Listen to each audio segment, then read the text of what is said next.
Soon, Archibald and his special train were thundering along the new line. The scenery looked splendid, and everyone had a lovely time. But on the journey home, however, things went downhill. Archibald hurtled on his way back to the big station. He was looking forward to having a good chat with James, Henry and Gordon again, when suddenly there was a frantic hissing sound. Steam began escaping from one of his pipes. Wailed Archibald. He tried to struggle on, but he quickly lost speed and had no choice but to stop. His driver looked all over him. Now, bugger. Looks like you've sprung a leak. We'll have to call for help. And he ran to the nearest signal box. See the motion to come. I love the handles in them. Blithering idiot. Bill and Ben were on their way home from the harbour when they got the message and were sent right away to assist.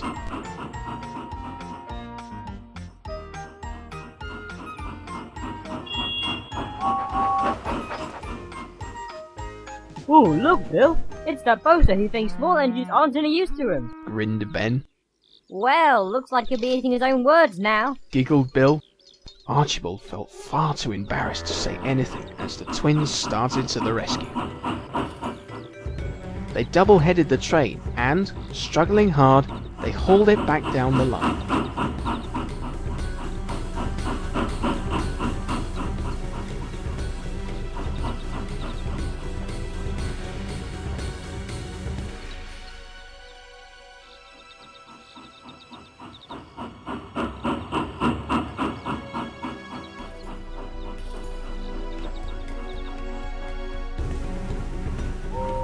The other engines were very surprised to see Archibald and the special train being pulled in by Bill and Ben.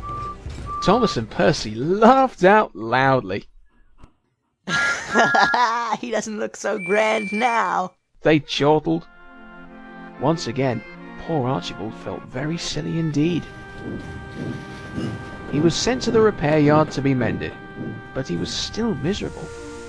What had begun as a splendid day had turned into a disaster.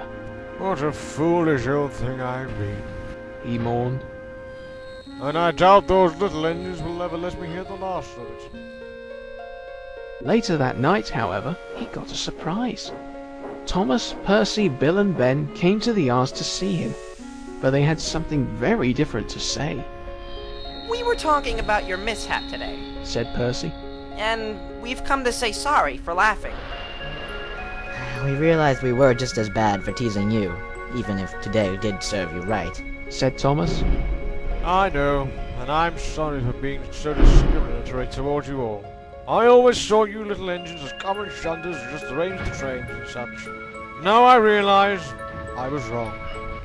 Now everyone will think of how silly I am. No, they won't. You actually did very well up until the incident. Said Bill kindly. It wasn't your fault anyway. Added Ben. Just bad luck, that's all.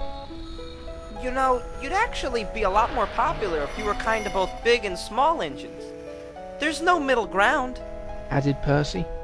Then we'd have no reason to hold grudges against you. Unless you stole my mail train. Then I might get a little angry. Archibald smiled. He felt so pleased that the tank engines were being so kind that he forgot to feel sorry for himself. When he was mended the next day, he spent the rest of the week running on the scenic line with no mishap. But this time, whenever he came across one of the smaller engines, he whistled kindly to them and they always returned a friendly greeting. By the end of his stay, Archibald was pleased that he'd made so many new friends, as well as gaining an improved trust for tank engines.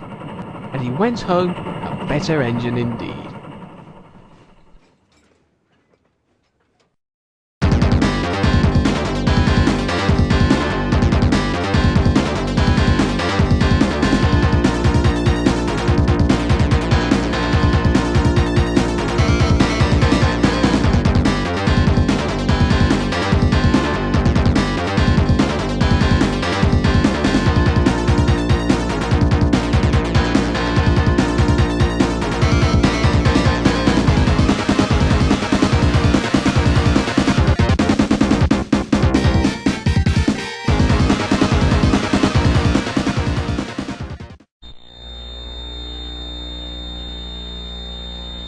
Knuckles, that is so pathetic and old.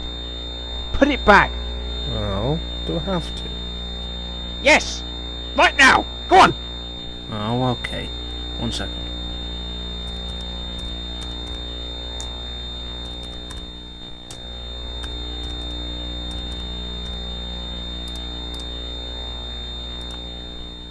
Happy?